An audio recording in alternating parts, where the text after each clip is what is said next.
Before the using multimeter, we need to calibrate to make sure the reading are correct. Here, how to do it calibration. First, turn the selection switch to home base.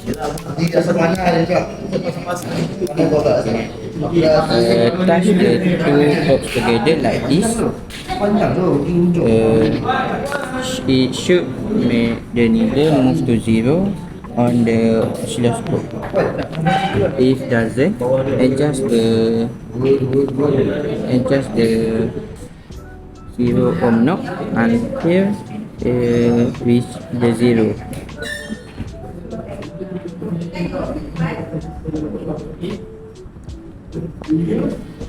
Now multimeter ready to measure the value of the resistor.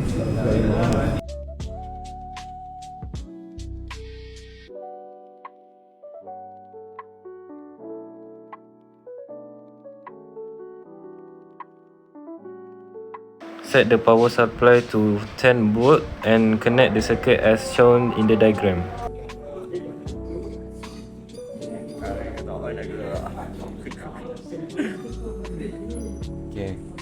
Connect the red probe to the positive terminal and the black probe to the negative terminal of the probe component you are measuring.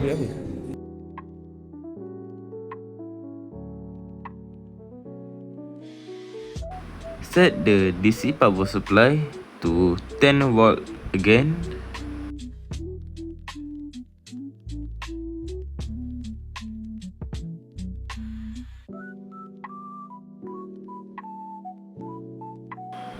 Turn on the supply and read the current flowing through the circuit.